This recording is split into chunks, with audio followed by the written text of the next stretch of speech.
May I introduce somebody who's not ignorant? Today's guest, courier, Iain Richards, local practitioner, turned independent. Oh, the mirror, okay. Yeah. And I'll sit down, get out of the road and give you over to Iain. Go for it. Don't forget to point out the sheep breed. A lot of other local scenery. Just going back to an introduction, I'm not a local at all. I'm originally from Liverpool, where they all speak like this, although some of them speak like that. And that makes me think you've had a great trip all the way around the UK, and you've probably been exposed to some of the accents. I know you've started down in London, down at the Farmers Club. Well, they don't speak like a Farmers Club because they're rather posh in the Farmers Club, and they speak with what's called received pronunciation, which of course was designed for the BBC. This is the BBC home service, here is the news. And of course you then move from London across through sort of Hampshire, where they have this long, slow, lazy delivery like a spin bowler. And then you get down in Cornwall, my dear, where they all speak a bit like that. And then you come up through Somerset, where they're a bit more like the Archers, if you've heard the Archers on television, or the radio rather. And then you move into Wales, I believe. You went down to South Wales, where they're a bit bass and deep, and sometimes sound a bit drunk, really. And if you go up a bit further north, you go into North Wales, where they're a bit breathy, and a bit more sing-song, because they like the songs that they do in the Welsh. I like our way down. And then you go from North Wales into my hometown of Liverpool, where, as I say, they all speak like this, and some of them sound a bit like Ringo Starr. And you move up into Lancashire, and Lancashire is an interesting one because the accent developed because they were having to speak over the noise of the mills, and they've developed this very rounded accent.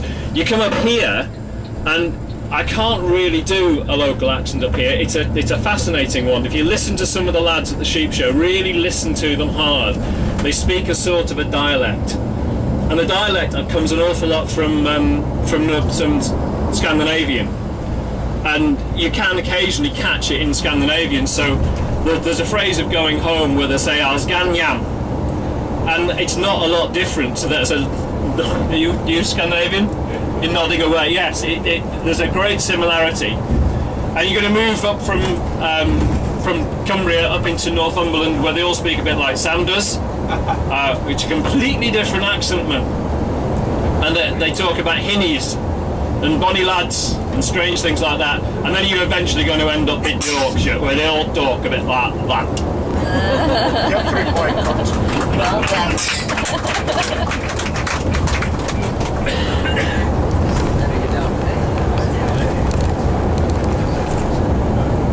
So I'm guessing that you're looking around and seeing you've got a pattern of farms very much like you'll have seen in Lancashire. Lots of dry stone walling. You saw the walling man there. As we go up into the lakes, you'll see some really serious walls going up 1,000 foot, 2,000 foot onto the fell. We've got a hugely diverse geology in the lakes. It's quite remarkable. Where we were down in Crooklands, the fell behind it is Carboniferous limestone, so a classic limestone pavement. We're moving here over slightly older rocks, shales and slags from the Silurian period, and it's divided roughly into 3. In the middle of the lakes, you'll see the mountains start to change from the rolling ones here to the sharper peaked ones, because they're all volcanics, and they're going back a little towards the later Ordovician period. This is now sort of 450 million years ago. And then right up at the top, when we get to Keswick, we've got the Skidder slates, which are the oldest of the lot.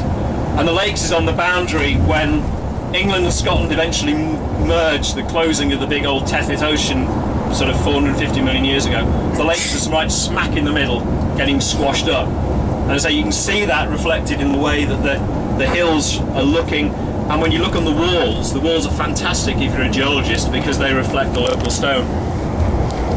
And we're just going over, we're going shortly over the River Kent, which is the main river that runs through Kendal. It gives it its name, Kendale. Kendal is a construction of Kent Dale. And the Kent's an interesting river. It's only about 30 kilometres long, drops down from about 3,000 feet, and it's got the fastest rise and fall of any river in the UK. if you actually look at the angle of it, it's only 0.0 cases are all from Scandinavian. It's contributed to the dialect. Now, over on the right-hand side is a little obelisk. Those of you can see it, sticking up from nowhere. Oh, yeah. This is the Elba Monument. This was built, or started, in 1814 to commemorate the final incarceration of Napoleon. And the local landowner was so chuffed that he was finally caught that he erected a monument. Unfortunately, before he finished it, he escaped.